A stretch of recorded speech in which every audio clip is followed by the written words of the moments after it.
I understand their excitement because I know when I was ready to make a change too. And generally, when people are ready to make a change, they're in one or two places. They're sick and tired of being sick and tired, and they're pretty much.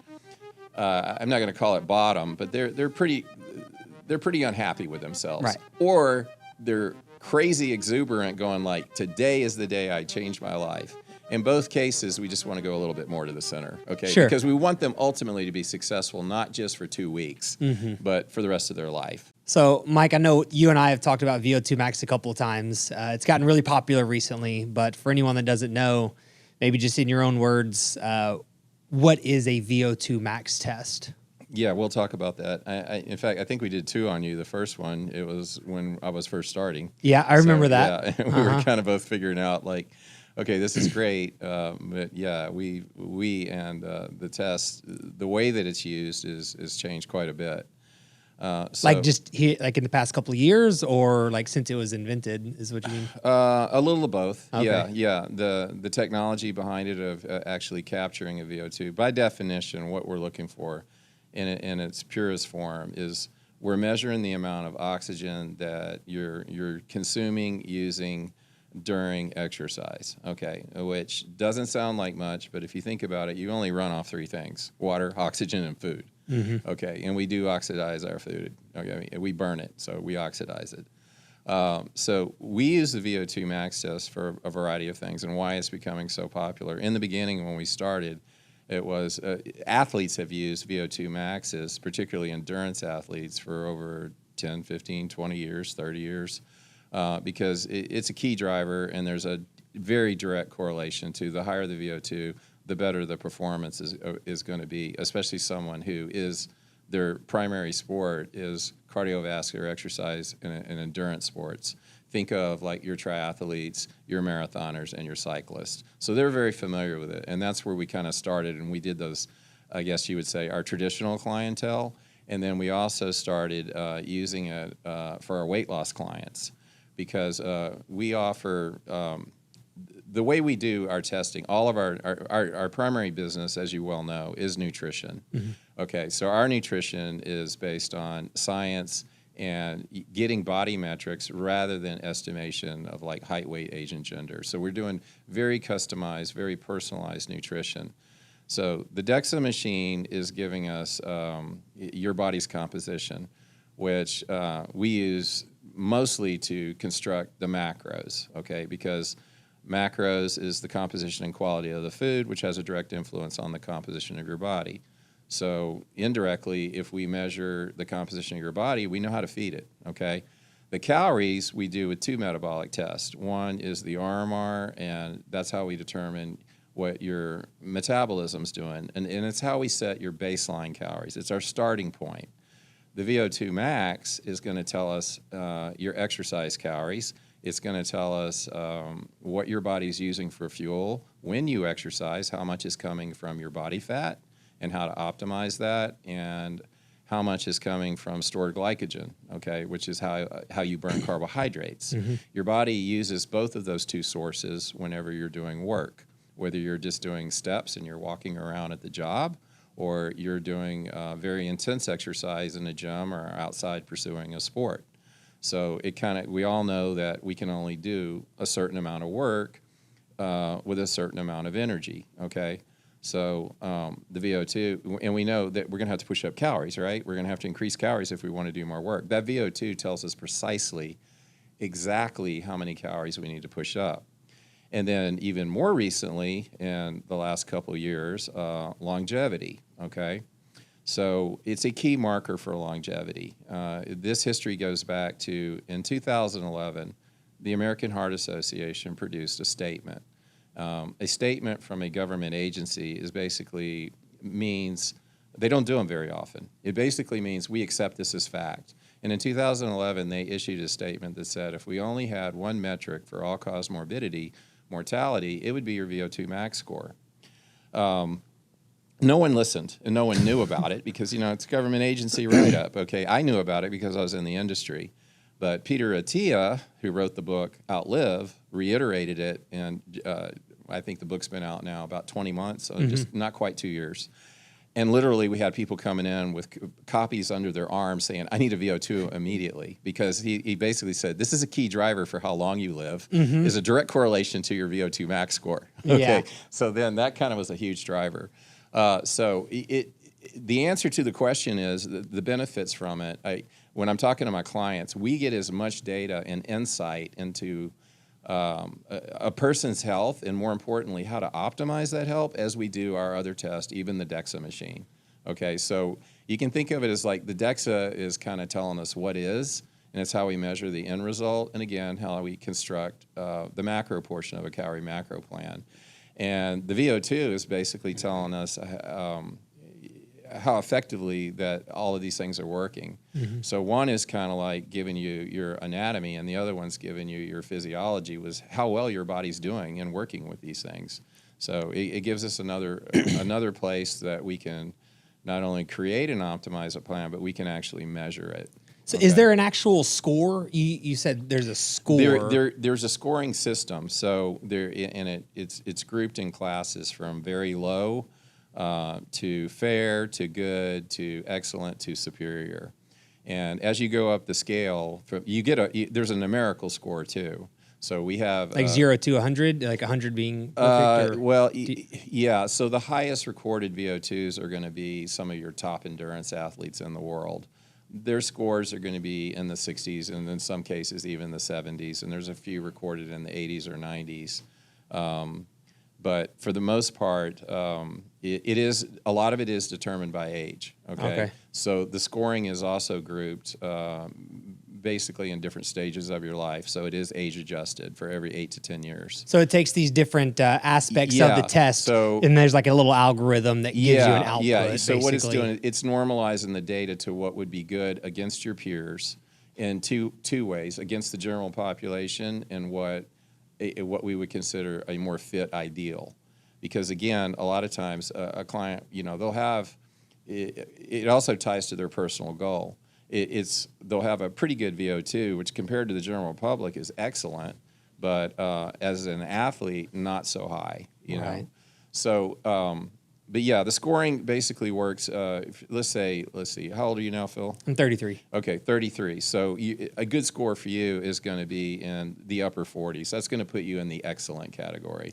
And if you get into the mid to upper 50s, that's going to put you in a superior category. So excellent compared to the average population or median population, And to give you kind of give you some perspective on how the scoring works. So someone who's completely sedentary is going to score a low to very low, okay? Now, as you go up the scale, it's not linear. It's exponentially harder, okay? So about roughly a large majority of the population that is sedentary, when they come in, if they're going to do the test, they're going to score low or very low. Someone who's, let's say, active but not doing like dedicated exercise or cardio is going to score in the fair to good range. And that's roughly about 40% of the population. To get to excellent, that's roughly about 25% of the population. And a superior ranking is less than about 8. Okay, so it's pretty much there for your fittest, your fittest people, not necessarily semi or pro athlete, but you're extremely fit and you're way ahead of the general population. I'm pretty happy, and for most people, and it's not very hard, consistent cardio combined with a good nutrition diet to back up that exercise, we're able to get most people to excellent, okay?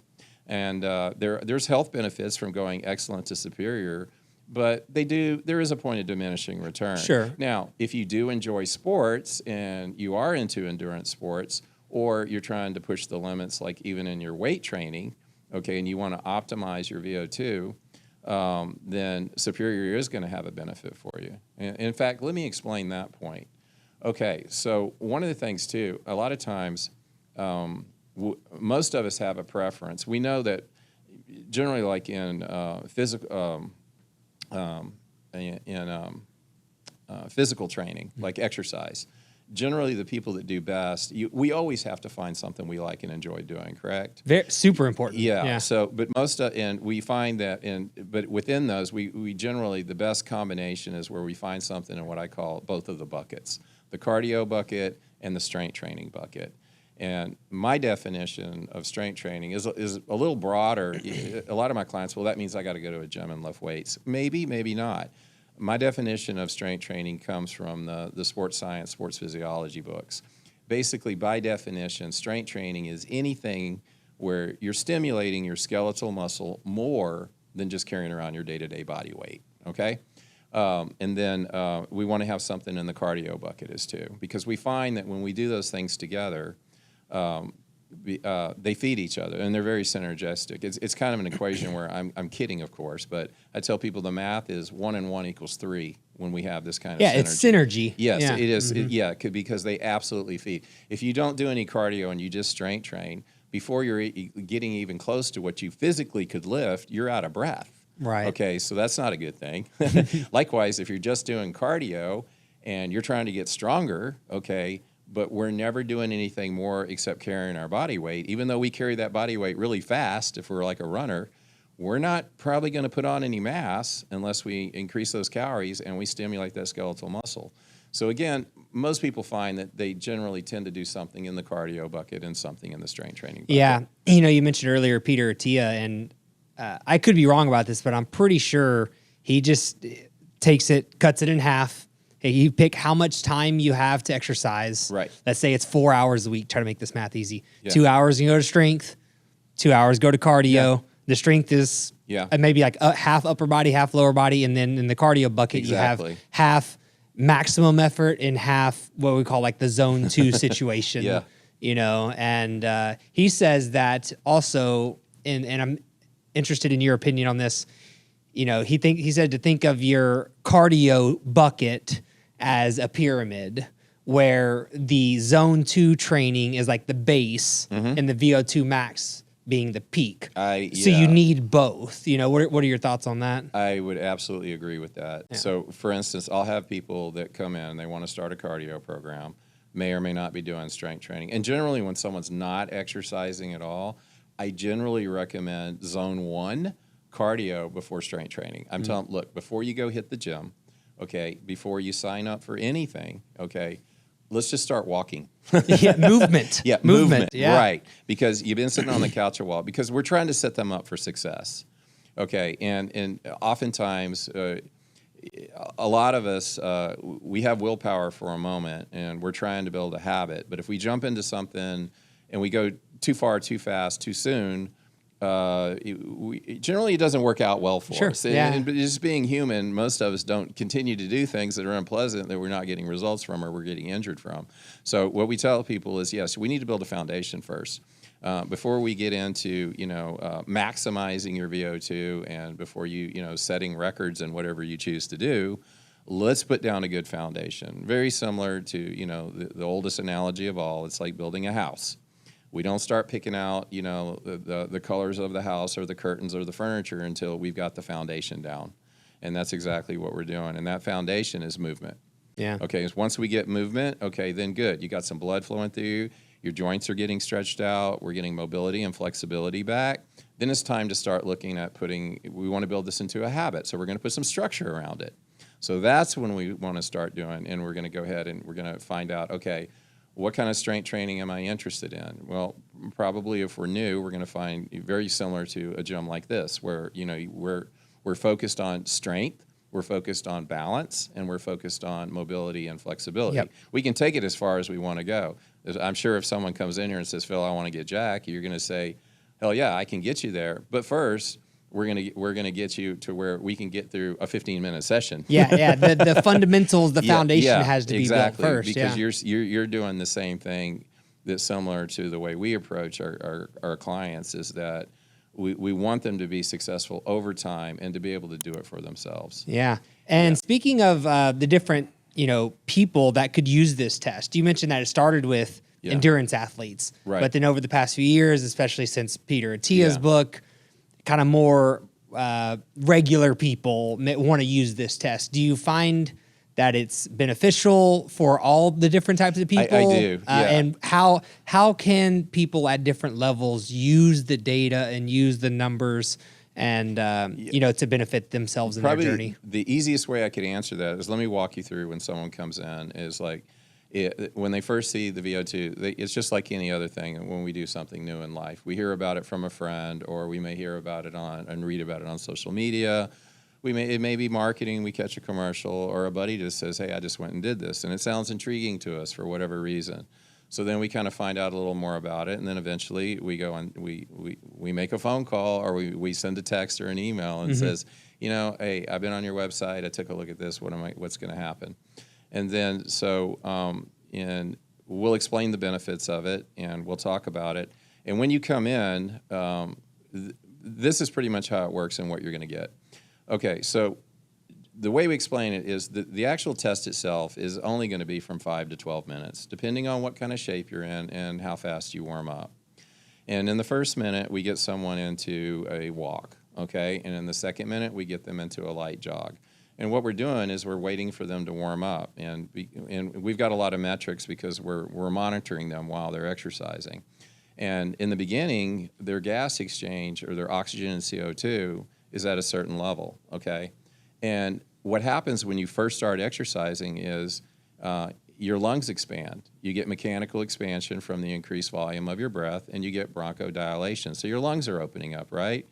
So the gas exchange, oxygen, CO2, actually goes down, and we're waiting for it to go into exercise mode. And from there, we're going to get them into, we're going to go into a light jog, okay? And we're going to keep their heart rate with their gas exchange in a nice slope all the way up. At some point, their heart rate will start to get relatively fixed. Their oxygen and CO2 levels are going to keep rising, and at that point, when they start to plateau, we know they're done, okay? And we explain all this about it, and most people go, oh, that's easy. I'm just going to exercise, and you're going to monitor me. It's true. And then their eyes really open when we sit down and go through the data, and they see all of the value that they're getting out of it when we are talking. So then we go through it. The first thing we look at is that, okay, what was your resting heart rate and what was your resting volume of oxygen? Like when you first start, in the first 15 seconds before they even start. That's kind of your baseline cardiopulmonary function. Mm-hmm. So that kind of tells us, for instance, there are averages on that. And if it's very, very low, generally those people are not going to have a really high VO2 max score. They just simply don't have the cardiopulmonary output. And that's actually extremely rare. Most people come in at average, where they should be, unless they're having, again, some sort of pathology where they're ill, or they had something that was going on congenital. And it's something they usually do know about. They may be even being treated for. Again, that's not the norm. That's maybe less than 3 to 5%. Mm-hmm. So we look at that baseline numbers, and then we look at where did they go into exercise mode. Someone that exercises pretty regularly is going to have a lower heart rate, generally a resting heart rate, than someone who doesn't, okay? Because the heart is a muscle, and as we exercise, it gets stronger. And the heart doesn't like to beat fast, so as we get better in our exercise, it actually starts to slow down because it's pushing more blood throughout your body for every beat. It's becoming a more efficient machine. Yeah, exactly. Yeah. That's very correct. Okay, so we look at where did they go into exercise mode. Someone who's sedentary, from their resting heart rate to where they go into exercise mode will only be like 30 to 45 seconds, and it's only about 10 beats more than their resting heart rate. So it's very apparent someone who's exercising regularly, like say 2 to 3 times a week and only about 30 minutes, it's going to be a 20 to 25. So it'll be around the 120s or 130s. So going from nothing to a little bit, right, makes a significant difference in the data. Is exactly, and that's our first marker: is when are you going into exercise mode? Mm-hmm. Okay, and what are you defining as exercise mode? Exercise mode is when the oxygen and CO2 levels start to rise again. Okay, because as you do more work, you're going to be consuming more oxygen, and you're going to be expelling more CO2. Yeah, so it starts flat, it dips when the lungs expand, right, and then it starts to turn and come back up. When it bypasses the original, that's what you're calling exercise. Exactly. Yeah, when it starts to uptick, then we're going into exercise mode. Okay. So then that part of the test, then we pretty much do steady state cardio, but I keep raising the intensity and effort levels. Okay. Again, very similar to the way a cardiologist does a stress test, okay? We're going to make you exercise a little harder over time. We're talking to you and coaching to you the whole time. Most of my clients, after about the first minute, they forget they're doing a test and they just think they're working out. They focus on their exercise and listen to my cues because we're coaching you through the whole thing. And they're like, this isn't a big deal. Okay, so we keep going up, and then at some point we'll start to see where it's getting hard. But what we're looking for is when they're going into anaerobic threshold. And that's the next ceiling. Okay, everybody has a margin where you get to a point where you're doing a level of exercise or work where your body cannot, your lungs and heart cannot expel CO2 fast enough nor take in oxygen quickly enough to sustain the activity for very long. And all of us have a cap. We want that to be, the more cardiovascular fit we get, the higher that number goes.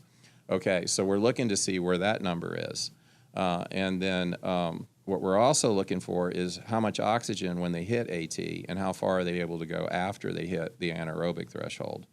So then that gives us what that tells us is if someone who's doing always steady state cardio, okay, their anaerobic threshold is not going to be very high because they're I think most of us are familiar with zones. Yes. Okay. Zones are like zone 1 and zone 2. Zone 1 is kind of like walking. Zone 2 is like if we're running, you can do this on a cycle or just, a rowing machine, a Stairmaster, anything that a lot of times people will ask us, what type of cardio do I need to be doing? And my answer is always the same. You need to find something you enjoy doing, but you also have the ability to raise your heart rate. Okay, so you pick. Doesn't matter. Your heart doesn't know what you're doing anyway, right? Yeah, and this kind of goes back to what we were talking about earlier, and you just said it as well, where the zone 2 or aerobic cardio is the base. Yeah, that's the base. And you need to do a certain amount of that. Yeah. But you also need to get high. Yeah. So you build a foundation, and it also needs to be tall. You want the biggest pyramid possible. Right. Yeah, exactly. And going back to what you were talking about, and that's what Atia was trying to tell people. Exactly. That's your base. Okay, now, so what we want to do is we want to improve it from there because a lot of times, a lot of us, we get comfortable. And people will go like, do I want to know? I love when people ask me this question too. They'll go like, what if I just do steady state cardio? And I thought zone 2 is where you burn all the fat. And I said, true and true. But now let's look at it. And then I show them the graph of what their body's using for fuel. I said, to answer your question, and I said, that's the biggest one. Everybody wants to know, at what heart rate, at what zone am I burning the most fat? And that VO2 will not only tell you the best zone, it will tell you to the heartbeat where you were burning the most fat. And we do want to do that. And we get that in our foundational piece. When we're in zone 1 or 2 is where we're burning that most fat. And with the VO2, we can get more precise from that and say, okay, when you target and get to this number is where you're maximizing your fat burning, which then now I have their attention because now they can see a direct correlation of like, if I just push myself a little harder or if I back off just a little bit, I'm going to burn more fat. And then they'll go like, well, then that's what I need to do. And I'm like, but wait, there's more. Okay. The next thing is, where am I most effectively raising my VO2? Okay, that's going to be in zones 3, 4, and 5. And in an athlete's, even zone 6. Okay, and they're like, well, okay, where's the benefit in that? But it's a key driver for metabolism. Back to the RMR.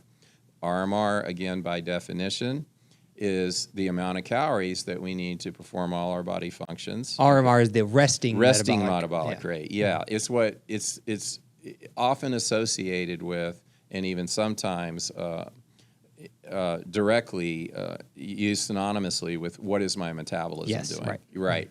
Okay. So the people with the highest VO2s have the highest RMRs. The two key drivers for RMR is how much muscle mass you have, because that tissue is so expensive. It takes anywhere from 12 to 16 calories per pound per day or calories per day to maintain 1 pound of muscle. So every pound of muscle you put on, you're going to have to feed that. Your body has to support it, and it can be anywhere from 12 to 16 calories. And by the way, the most efficient tissue we have is body fat. It only requires 2 to 3 calories a day to maintain itself. In this case, efficiency is bad. So how do we use this data? Well, okay, that's why we go back to why cardio and strength training work so well together, because muscle mass increases our metabolism, and cardio, especially doing like HIIT cardio or occasionally getting into zones 4, 5, and 6, we're going to be dramatically improving our VO2. And by doing that, I tell people it's like the accelerator, okay? It's the exponent or the accelerator to your metabolism. Most people, when they start exercising, their metabolism goes up, okay? If we want it to dramatically go up and we want those transformational changes, we need to manipulate VO2. And we do that with getting into zones 4, 5, and 6. And often the most effective way to do that is something that most people are familiar with. I call it doing speed work, intensity, or more commonly, HIIT training. And people go, sometimes, and these are all legitimate questions. Why do I need to do this? Okay, well, let's talk about it. I use a gym analogy, okay? And I tell people, I say, okay, if you go to the gym, and the theory of progressive overload is we're going to lift a little more weight over time because you told the trainer that you want to put on some mass and you want to get stronger. If y'all were to lift the same weight all the time, every day for months out, I said you're going to have great mobility and flexibility, good calorie burn, but you're not going to get better, okay? You're not going to put on mass. You're not going to get stronger because you're not asking your body to adapt and do more work. Okay, and we don't have to do it all at once, but progressively. And every day you go to the gym, it doesn't have to be a new PR or a new max, but occasionally we got to raise up weight or we're going to stay at the same place. Steady state cardio works exactly the same. If you're always doing steady state cardio, it's a great calorie burn. We do burn a lot of fat, but we don't really accelerate it, okay, and we don't raise VO2 significantly unless we teach our body to adapt to do that. So again, every time you go exercise and do cardio, do you need to go, as fast as you can and do sprints? No. But occasionally we need to get our heart rate up. And this is the good thing about cardio, especially HIIT cardio, is this works out very effectively for kind of the way a lot of us are living our lifestyles. It's one of the most effective things you can do that will change your metabolism and not take up a lot of time. Yeah. Especially if someone's already a lot of our clients are already doing duration cardio. And I'll tell them, look, if you're doing duration cardio, you don't have to do dedicated HIIT sessions. You can just interject, okay, some intensity into that duration cardio. And we walk them through that. We're saying, like, for instance, you like to do the Stairmaster or the elliptical for 45 minutes, okay, if that's their thing. Or they may be outside cycling. Okay, so great. Do what you normally do. For the first 10 or 15 minutes, warm up, get your heart rate into your zone 2, which for most people is around in the 130s, maybe lower 140s. Okay, and then after you've warmed up, 10, 15 minutes, for the next 20 minutes, we're going to go up and down, okay? We're going to go to, with a VO2, we can tell someone precisely where they need to go. Heart rate wise. Yeah, yeah, so that's another benefit. Without that, we're kind of guessing, and we use a very old formula of 220 minus your age. Okay, if someone says, well, I haven't done a VO2 yet, and I want to do some HIIT training, how do I know where my max heart rate should be? Well, 220 minus your age. So, so if you've got someone in their 40s, then that's probably going to be they're going to want to get their heart rate around 175 to 180. Okay, and you only need to be there a few seconds. When it starts to get uncomfortable, you back off and you get back into steady state cardio and you go up and down. By hitting that ceiling, okay, your lungs will respond, okay? Your heart will respond because, again, the heart doesn't like to beat fast, so it gets more efficient. Your lungs get used to being expanding. Just like we know that when people start strength training, their vasculature changes, right? Their arteries and veins get bigger, but also we mostly start producing a whole lot more capillaries, okay? Because we have to increase the blood flow to all this new tissue. Well, guess what? Your lungs respond too, especially when you do intensity work.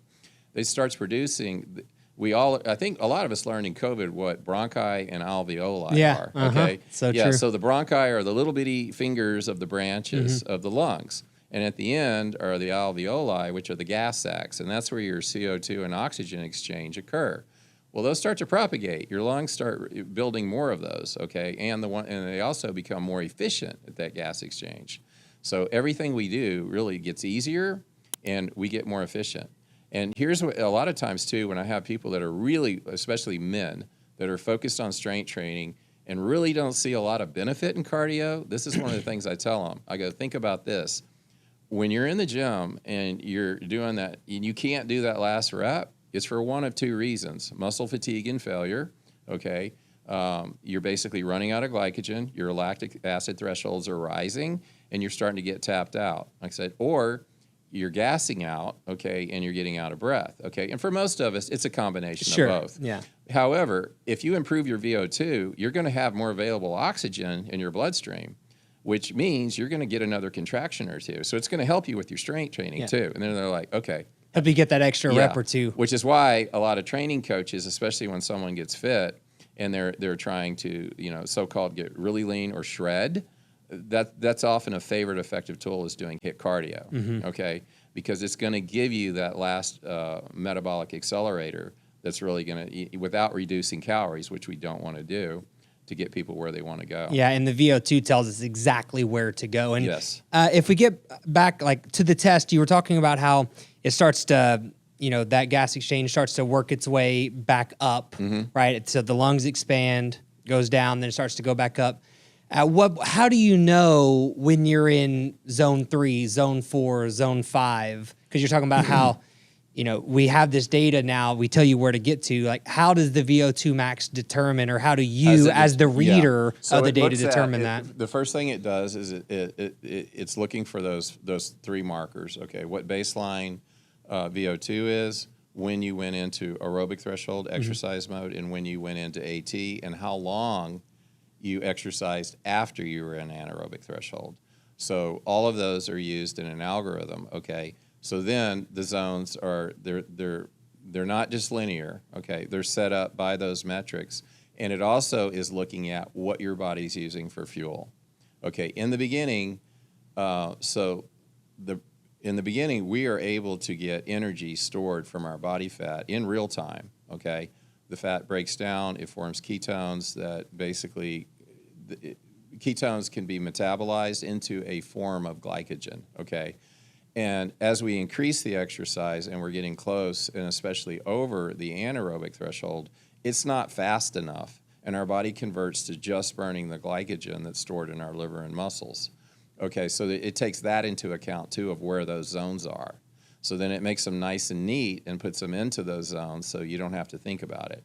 But those are the metrics and the data points that it looks at to create those. Yeah, it's because so it's not just, okay, this was the milliliters of oxygen in the morning or in the beginning. This is what it was in the end, and then it splits it up into 6 parts. It does not do that. It's taking in all those data points that we talked about to create that custom profile. Gotcha. So each person is obviously very different, It's like, for one instance, to the next. as people get better trained, their ranges are very narrow. Okay, it's only like, their next zone is only like 10 or 15 beats. Whereas someone who's out of shape, going zone 1 to 2, it may be 40 or 50 beats till they get into zone 3. Yeah. Okay, because those ranges are completely different. So zone 1 and zone 2 is going to be aerobic, burning lots of fat, but since they're ketones. going into AT so quickly because they're not used to working out in that, their zone. It's hard for them to stay down in that zone. Is that what you're saying? Yeah. And how long does it take? Do you often have clients that will do a test today and then retest in a couple of months, or do you recommend waiting a whole year of training? Normally what I suggest, it also depends on where the client's at when they do their first VO2. If they're just starting out and they're working on getting their, a sustainable nutrition and just a sustainable lifestyle, then usually what we tell someone is hold off on the VO2 for about 90 days. Because we want to get you into regular exercise, again, that movement that we talked about first, because I'm really upfront, and my clients know me for being pretty direct, but I also don't like spending, when my clients do spend money, I want them to get value out of what they're getting. And a lot of times I'll have people that are really, really fired up on the phone, and they'll want to jump into monthly coaching, and we'll tell them, hey, maybe you should meet our nutritionist first, okay? But also they'll say, like, I want to do all your tests. Okay, that sounds great. I don't tell them, oh, no. Right. I am in business. I understand. But also, I understand their excitement, because I know when I was ready to make a change, too. And generally when people are ready to make a change, they're in 1 or 2 places. They're sick and tired of being sick and tired, and they're pretty much, I'm not going to call it bottom, but they're pretty unhappy with themselves. Right. Or they're crazy exuberant, going like, today is the day I changed my life. In both cases, we just want to go a little bit more to the center, okay? Sure. Because we want them ultimately to be successful, not just for 2 weeks, but for the rest of their life. Okay, so in the beginning, if someone's completely out of shape, not exercising, and living off fast food, we're going to tell them, save your money. because all I'm going to do is you're going to pay for something. I'm going to give you a bunch of crappy numbers. Okay. That really don't mean a lot. You just need to do anything. And I understand you do want to get a baseline because you want to see how you're going to change, but we don't need to see it at that point. Okay. It's just like if you go to, like, say you have an acute illness, right? Or let's say you had some trauma and you go to an ER, they're going to stabilize your vitals before they talk to you about your nutrition, right? Oh, right. Yeah. Same thing. Okay, so we're going to get you basically that foundational piece that you were talking about. Yeah, we're going to start that. Then in 90 days, we'll get that baseline. Okay, which will be dramatically different numbers from where they first started. And then after that, it kind of depends on their trajectory going forward and what their personal goals are. If their VO2 is relatively good, then we'll tell them to come back in 6 months. We have someone that's already fit, and they have high goals and they're actually hitting them. They'll do them as often as every 90 days. Most people. And are they going to see a change each time? Yeah, they will, because they're pushing themselves very hard. The average trajectory, though, is usually we'll get someone to get a baseline. And then if it's like fair to good, and we know and they know we can get them to excellent, that's usually about 6 months. Okay. So then we tell them, come back in 6 months. And then once we're at excellent, it's like I tell them you want to get one probably every 1 to 2 years, about the same frequency as you do your blood labs. Okay, because you're pretty much you're at maintenance. Okay. And if you're at excellent, unless you do have sports in the endurance area and cardio is your jam, we don't really need to push to superior, especially if you rather do other activities, like focus more of your energy on strength training or playing pickleball. You know? Sure. It depends on the person, depends right? on what you want to do. Yeah. So if I'm your average guy, I'm 33. I started working out a year or two ago. I'm pretty consistent. I want to see this. I'm interested in longevity at this point. Yeah. I go in, I see you, I get my first VO2 max. It's fair, average. Yeah. You're saying within 6 months, because I already have some type of consistency, I can probably get to excellent. That's kind of an average too of the kind of clients that we get, especially at that age. So the first thing we're going to talk about is I'm going to see where their goals are, and then I'm going right back to the test results to show them what we can do to improve that. For instance, you're going to see that you're fair, but you're like, I'm going to ask you back again, what's your goals? You know, saying, well, I want to get stronger, I want to put on a little more muscle mass, and I want to lose a little more fat. Okay, and say, okay, then this is what we're going to do. It's like, we need to increase your metabolism. We don't want to do excessive. We don't create calorie plans at or below RMR values. Okay, so we're not going to do high caloric reduction. And we don't. It depends. If they've got a good exercise program in place, we're probably not going to increase the quantity of it. We're going to want to increase the intensity of it. We're going to tell them we need to get some HIIT cardio in. Okay, and again, we're going to stress why is because that's going to accelerate you with all the things you're doing. It's just going to make it faster. We're going to get you traction faster. Okay, and let's say, and the other thing is that it's also going to when it goes back to blood labs and the longevity, especially if someone had like their blood labs was fair too, like not off the charts, but their triglyceride levels were elevated. Everything's creeping a little bit. Yeah, creeping up. That's going to help with it too. Okay, so. All those things are going to work together. They do. And 6 to 12 months from now, I can be in an ideal position. And then after that 6 to 12 months of like kind of intensity period, then I can go into my maintenance mode. Yeah, right? exactly. And do it like once a year. Let's talk about exactly what the tests look like. I know you kind of mentioned it earlier, but you kind of skated over it. So basically, you come in. I've done it before, so I'll just give my experience. Okay. And then you can kind of fill in the gaps. So basically, you come in. You put on a mask, right? You strap it down because there can be zero exit of air, right? Yeah, it's not crazy. And we do realize some people have apprehensions to putting a mask on their face. So I explain it as like this. It's like, I'm going to fit you with a mask, okay? It is going to be a little snug. It's about the same snug as a snorkel mask, okay? Yeah. We're not gonna cut the blood flow off to your head. Sure. Okay, yeah. But it is a little tight because let's face it, it's not normal to exercise with a mask on your face with a hose connected to it. Right, okay, yeah. but we're doing it. We've got to get your gas exchange. But it's important. There can be no slippage of oxygen. Yeah, we don't want through this. Yeah, we want to make sure we give a very accurate test. Right. Okay, because we are using this data to create a personalized plan, and we needed it very accurate. So that it means it's going to be a little snugging. Yeah, and attached to that mask is a hose that goes into the machine. I'm assuming that reads the gas exchange, right? Yeah, exactly. So the machine, what it's looking at is looking at oxygen levels, CO2 levels, and heart rate. Okay, and doing the test is kind of like art in science. The science part is what I see on the screen. Those are the exact metrics. But I'm also looking at how the person's exercising. Does it look like, kind of like a trainer watches over, so that, that when your clients, when you're working with them, that they're pushing themselves hard enough, but you're not going to injure them either. Right. Okay, so I'm doing the same thing. I'm like, for instance, if I can tell they don't run very often, they got a really wonky gait, or I can see some stiffness, or they're imbalanced, I'm going to do more incline than I do speed. Yeah, I got an athlete, and I also look at what they respond to. For instance, if I have someone that predominantly strength trains, I hit them with a little bit of incline. I load up their heart really quick. Yeah. Okay.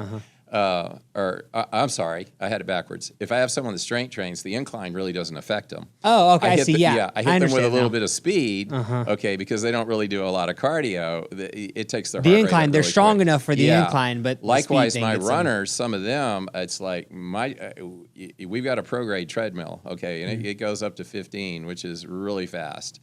I've got runners that can keep that pace for 4 or 5 minutes. Okay, wow. So I have. We got to hit them with the incline, and it doesn't really affect them, okay, because they're used to running, long distances and at high speeds. Okay? Right. But I hit them with a little bit of incline because they don't strength train much.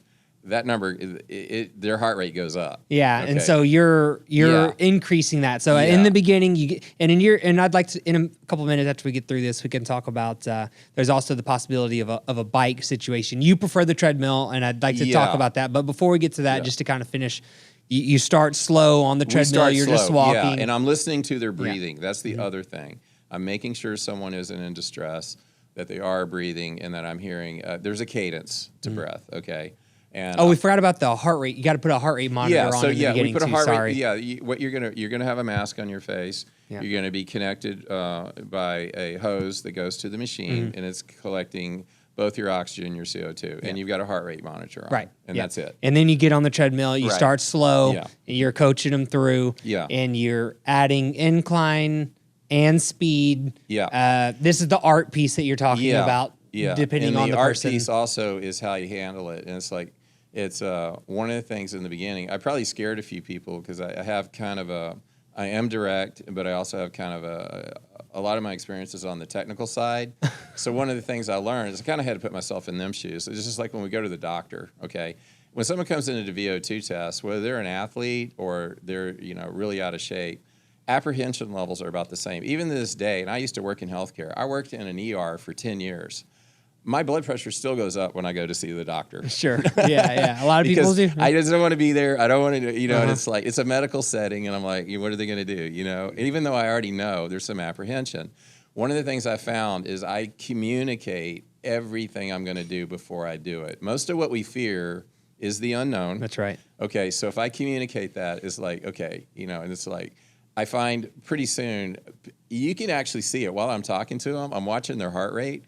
When they first get up there and stand there and they got the mask on their face. It's like elevated. Yeah, it's elevated. And usually within a minute of me talking and us just having a conversation, and they realize this isn't going to be terrible, their heart rates drop and it's cool. And once they start exercising, it's like... You get in their zone. And I almost always get the same reaction after the test is over. This wasn't a big deal. Right. Yeah. No, it really wasn't.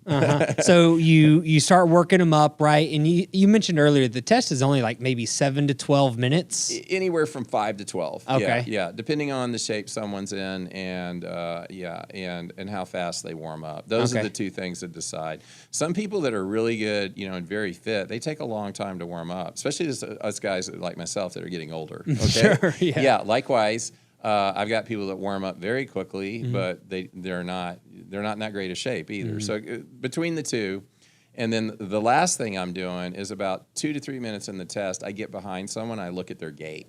Okay, not to be confused with the gait analysis. We're not doing that there. Right. Okay, it's not our wheelhouse. There's running coaches for that. but I'm making sure that they're not setting themselves up in a position to where when I increase the speed, that they're going to fall or trip or hurt themselves. Ah, I got you. Okay, so I'm looking at their gait just to make sure their form is reasonably good. And for the most part, it's not an issue. If I see there is a problem, we're going to do more incline. And less speed. Yeah, the net result is we haven't had a single injury or mishap. That's so good. And we're probably north. The last time I counted was in February, and we were a little over 600 of these tests we've done. Yeah, and that's important to say as well, because it is good to know that you're going to get up there and you're going to push hard. Like you're pushing. We are, You have to give maximum effort to get maximum results, right? Yes, yeah, and also to be I tell this to my clients too, especially my athletes, because there is a little bit of managing expectations. I'm not going to say it's impossible, but it's very difficult to get a max on the first test. For instance, if you're a pro athlete, the training coach isn't even going to look at your results until you've done like 3. Okay, the reason is because I've got to look at how you run. I got to look how you warm up. Your second one, I know your pattern. I know how fast you warm up, so then I know where to push you if I'm going to drop a little bit of time, if I can accelerate you faster. I can squeeze a few more points out of anyone on their second test, even a few days later. Okay, that's just inherent of testing in general. It's just like when, whether you're testing a car for speed or anything you're testing, once you learn how to optimize it and what to look for, you can always squeeze a little more out of it with just the resources you have because you're more efficient. But we get really, really close. What we call max, okay, is by the machine metrics. When we have to get a max and to qualify as a max and have a valid test, we do have to get people to anaerobic threshold, okay? Past anaerobic threshold, and this usually only comes into play when I have elite athletes that I've got to really watch their timing, because if I run them too soon, too fast, okay, they're not going to have enough time to warm up. If I hold them on too long, we may not get the kick they could have had in the end, okay? But that really only applies to less than maybe 5% of my clients that are elite athletes. And they know it just as well as I know it. We're going to have to do 2 or 3 tests over probably the next 6 months to a year to figure out where their top end is. Yeah, but these are people that most of these elite athletes, they're not just elite athletes, they're pro. They do this for a living. Right. Okay, so this testing in that, because honestly, 2 or 3 VO2 max tests is not something an average person is going to do or want to pay for, but they do because it's their livelihood. Sure. Yeah. Yeah, and when it comes to that anaerobic threshold and really pushing at the end, is that something that you're calling the top, that's a great question. Or is the clients kind of making that call, like, "Hey, Mike, I'm done." Like, what's going? How does that work? The quick answer, and I'll elaborate a little more. The quick answer is it's both, but they have the final say. Okay. So how we do it is I'm watching the metrics. I've got a lot of info on them on the screen, but I'm not them. So they communicate to me with their hands. Just like when you were up on the test, I've got 5 hand signals. And I don't remember the exact verbiage, but the first minute is or level 1 is when I start them out in the walk. And then level 2 is the second minute when I get them into a brisk jog. The rest of the test, 3 to 5 minutes, is at level 3, okay? And that's pretty much steady state cardio, except I'm going to keep raising the effort level and intensity until they tell me they're at a 4. A 4 is when it's starting to get hard, and I tell them, here's your metric for that. You got plenty left, but if you were outside, you'd be breathing and sweating heavy. And this is going to last for a minute or 2. And then the final number is a 5, which is just your best guess of when you think you have a minute left. Okay. Now, what I will do past that, and it works out pretty well, because usually about the time someone tells me they're at a 5 and they say they got a minute left, the data's telling me they've only got 20, 30 seconds left. So about that time, if they're starting to plateau, in other words, their heart rate's going up, but their gas exchange is falling, I know they're done. Okay, so we're going to do one more push. I get a little bit more out of them, okay, only for about 5 to 10 seconds, and then we come to a stop. You said the heart rate continues to go up, but the gas. What's going on? What's going on right there? I think So you asked a question about how do we know if we're at max? We're at max once we get over AT. Now, how do I know how far to go after we're past AT? Okay, past AT, there are people, especially people that do regular cardio, are able to keep going. And their heart rate and their gas exchange will continue to rise. Okay, even though CO2 is now accumulating faster than oxygen. Okay, but at some point, their heart rate will get relatively fixed. We all have a cap, right, for max heart rate. Gas exchange will continue to rise. But when gas exchange starts to plateau, even if heart rate's going up, you don't recover from that. You're tapped out. So when I see the decline in the oxygen and CO2, with or without the heart rate rising, you're done. That's the game over. Yeah, you're out. You're tapped out. You can't support the exercise anymore. And that, at that point is the test. I mean, you can let them try to do their minute, like you said, but the rest of the data is not. It's not that it's irrelevant. Yeah, but and it's the not machine necessary. captures the peak. Yeah, and so we're not going to keep going. And just, you're done. Yeah, you're done. Okay, cool. Yeah. Yeah. And so at that point, obviously the test is done. You Yeah. cool down, you chill out, and everything. And then, if I remember correctly, your machine has like a nice report. And I also remember there was way more data than what you showed me. There is, and we have, so there's two reports. Yeah. There's what's known as the client copy and the trainer copy. Okay. And any of my clients can have both, okay? The client copy is usually, depending on how long the exercise test lasted, is only going to be from 4 to 6 pages, okay? And it basically has all the high level, all the things that matter and what to do with it. And that is probably about what 80% of our clients want and what they need. Now, I do have, again, my more elite athletes and better trained people are going to want the full data to share with their coaches. But we also have people that necessarily aren't there, but they love data just as much as I do. Okay, it's what I call them. They're self-proclaimed data junkies.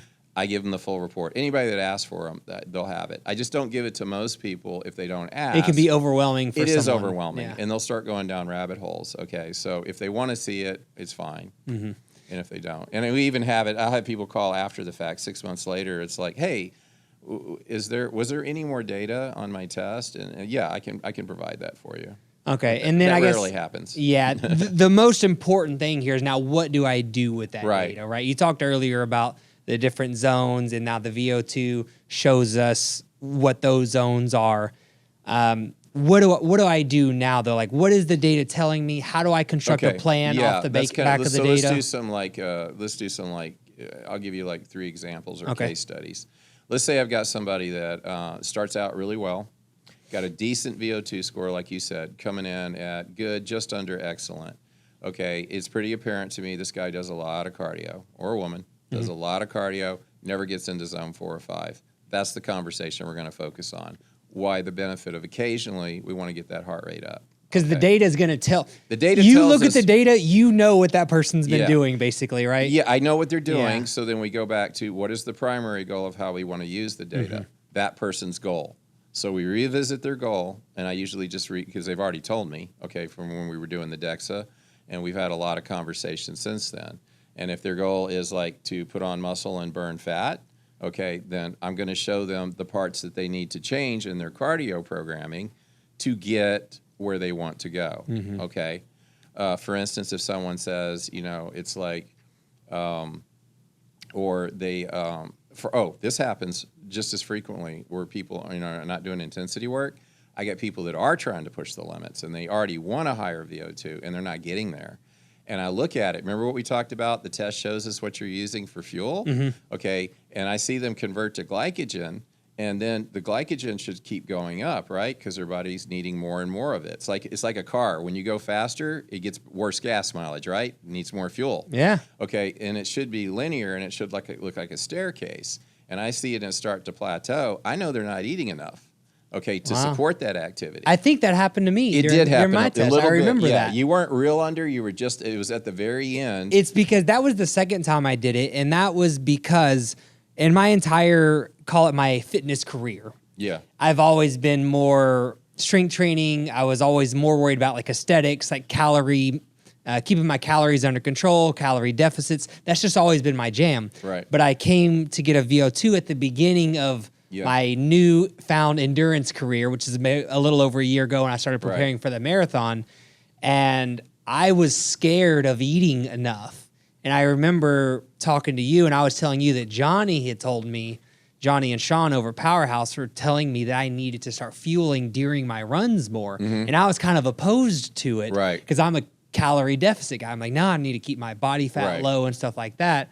But then the VO2, as kind well of as Johnny, validated what Johnny was telling you. That's right. Yeah, that I needed to add when food. you got to the end, you got to eat at AT pretty easily, and your AT was very high, but you didn't last as long as you could have because you ran out of glycogen. That's right. Yeah, so I had to fuel during the exercise. So Yeah. that's another nice benefit, right? It can Yeah, tell you- like I said, it's one of my favorite tests that we offer. I get most people, the star attraction is the DEXA. They come in for that, but honestly, we get as much different, but just as valuable a data out of that VO2 as we do that DEXA scan. Yeah, and Those two together are just a powerhouse because one's kind of telling you your scorecard where you are and how it's affecting you. The other one's telling you how to get there. And together, it's kind of like the cardio strength training thing. They really work together. right. And so if we have both of these things, it allows us to put together the perfect plan to be the most efficient plan that we can from a strength training perspective, a little bit, a cardio perspective, obviously, a calorie perspective if we throw in the RMR as well. Right. And now we have a plan for success moving forward. Because it's like one of the things too, and I'm no different. I don't know. I know some people live to work out and do as much as they can, and I like to work out too, but like a lot of people, I want to do the least amount of work to get the maximum amount of effort. VO2 is the number one tool that will tell you, okay, how much or how little you need to do. Right. A lot of people think it's like I need to really start. I got to do another half hour of cardio. No, you don't. You just need to do 5 to 10 minutes within the cardio you're already doing of just getting your heart rate up. So and sometimes we're actually reducing the amount of time they're doing cardio. We're just adding in a little intensity work. Yeah, and something that I know I hear. Or a lot of times too, their training is perfect. And I'll tell them this isn't a training issue. This is a nutrition issue. Yeah. Your macros are good. You're just not eating enough. Okay. Yeah, and I hear you say all the time that we don't guess anything. No. There's no guessing.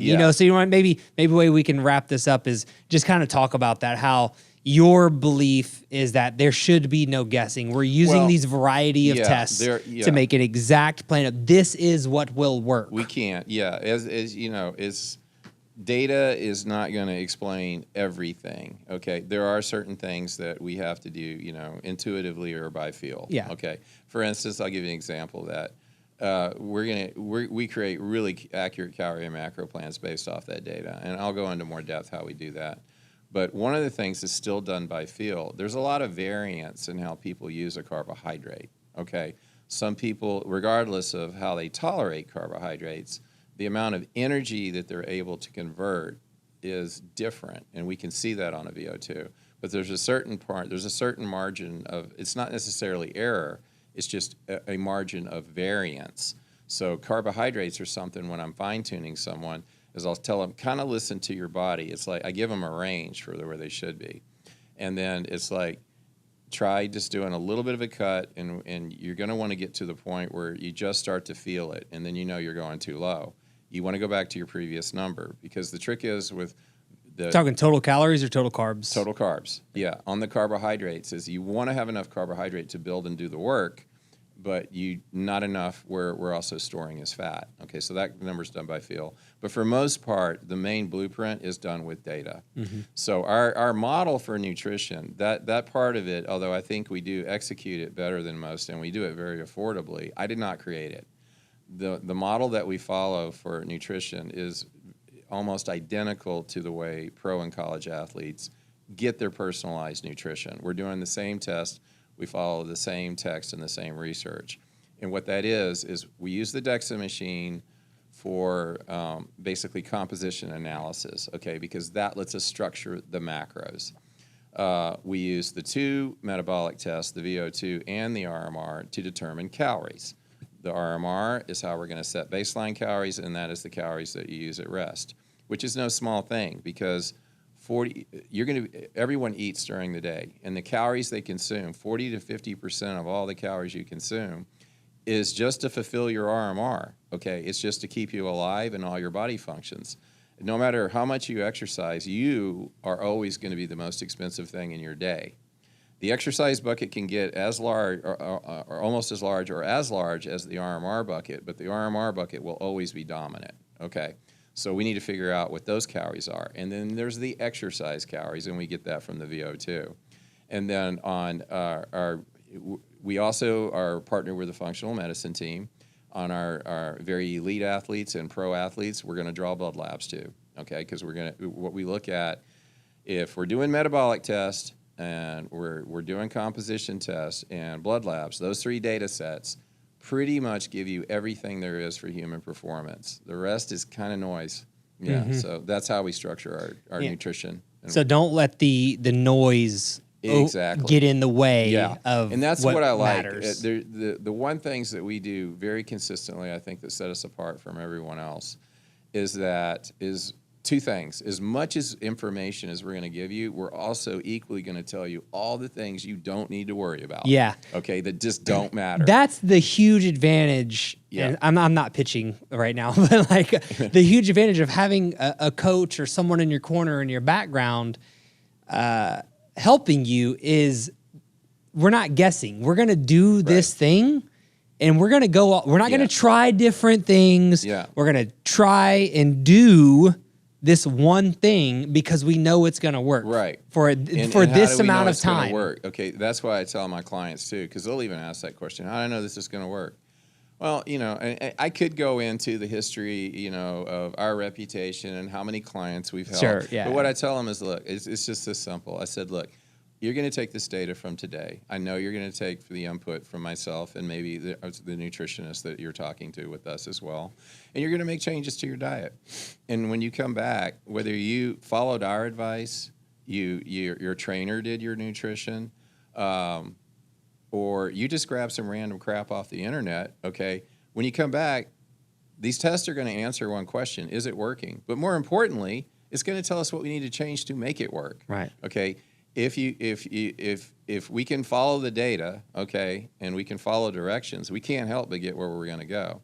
Now, how do we know it works? Okay, so I was told a long time ago, if whatever you're trying to achieve, you find a mentor or a model that's already working, okay? And so that's what we've done.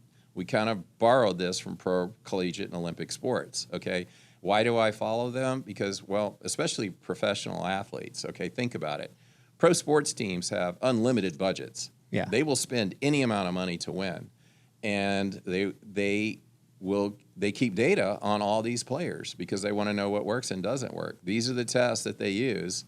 So that's where we started. Now, also, once you have your mentor and your model, you put that into practice, right? That's kind of the whole thing behind scientific methodology.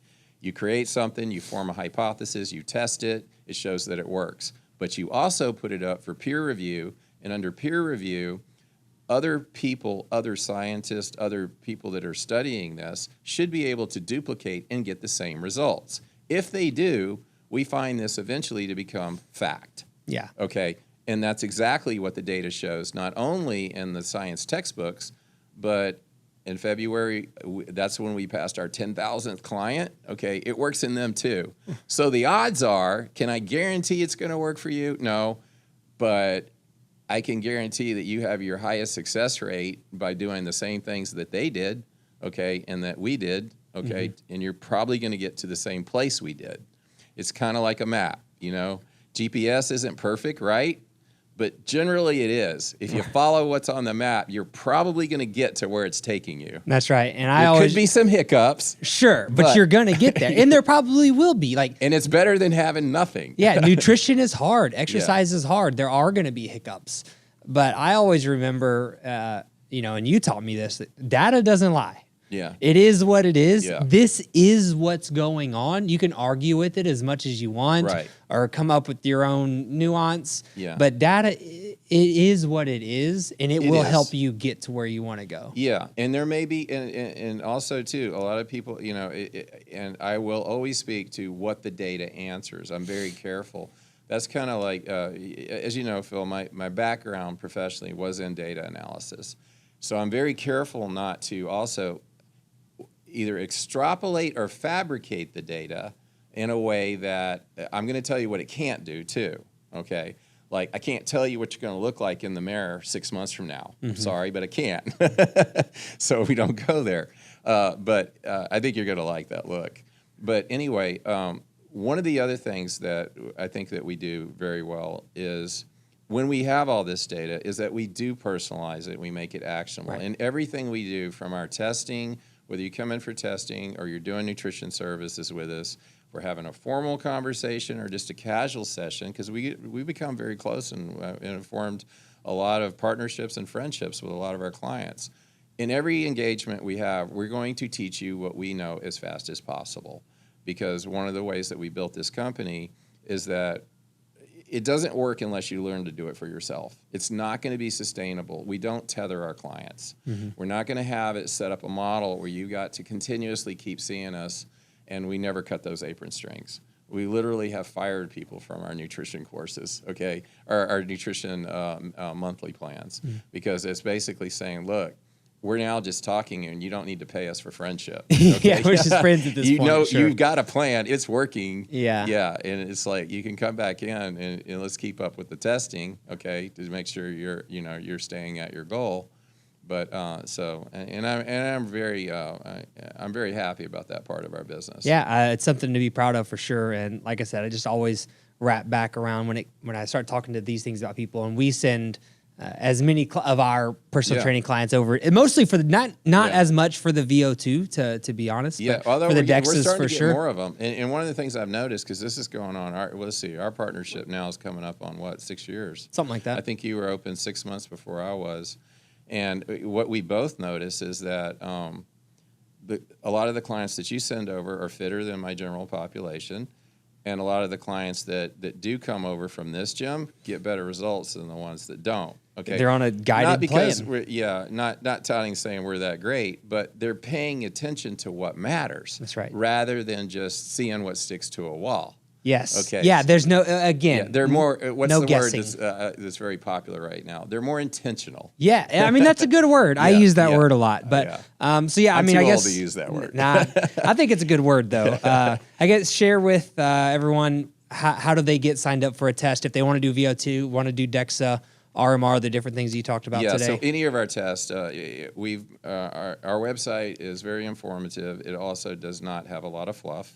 Okay, and it is structured in a way where at high level it tells you exactly what you get, what you walk away with, what to expect. It will also, if you keep reading, it will take a deep dive if you're interested. If you're not, you don't need to read it. Okay, you can also call us and talk to us, and then you can sign up online, or you can book by phone, or you can just text us. What is the website? The website is LiveLean RX Houston. .com. Okay. If you search for anything DEXA, VO2, RMR related near me or in Houston, we'll pretty much show up number one. Yeah, and I'll say this. I'll say this too. I'm sure Mike won't mind if I say this, but Mike has the best prices for these services in the city. Yeah, in the city of Houston. What's interesting is there are actually a couple of business organizations that they track all of these type businesses. One in particular is called DEXAscan.com. That it basically is a global directory of anywhere you can go and get these type services. They also track performance, and they have us roughly in the top 20 in the United States in two categories: profitability and affordability. Okay, so that's very rare to find. It is rare because we keep our costs very, very, very modest and very low. So we're able to offer, and we're not a franchise. Okay, we're independent, so we're able to offer. We have a good business and we make money, but we're able to offer a price point that most places just simply cannot do. Yeah, and we're proud to say that ourselves as well. So I like. We don't always use the word affordable, but we like to use the word available. Like we make personal training available or accessible for anyone that wants it. Same with these tests, because sometimes people hear all these crazy things. They think it's going to cost me thousands of dollars, and it really doesn't. In some places it can. It can, but in this case it doesn't. I'm happy about that too. I rarely have anyone bring up something about price, and if I hear anything about it, it's usually like I've literally been told like you guys are cheap, or you guys are like you should be charging a lot more. Yeah, especially for the but service it's and guidance we're that you doing guys okay. provide. We're doing well. Okay. Yeah. Awesome. Well, is there anything else you want to mention about LiveLean or VO2 before we wrap up? Just that, again, I know we've covered a lot, okay, and some of it can seem overwhelming. I would tell people, do visit the website, okay. I think you'll find that when you go on there, it's not as daunting, and it'll kind of cover everything Phil and I talked about today in a way that is just easier to understand. Digestible. Probably that, because, yeah, I can ramble a little bit, too. So. That's okay. Nothing wrong with that. But, yeah, so, guys, Yeah. check out LiveLeanRXHouston.com if you're interested in VO2 Max. They also do DEXA scans, RMRs. The DEXA is one that we use the most for myself and our clients here. But this VO2, I know it's getting more popular. Yeah. So if you're interested, check it out. And, yeah, thanks so much. We'll see you next time. Make sure you like, share, and subscribe. And for more episodes just like this one.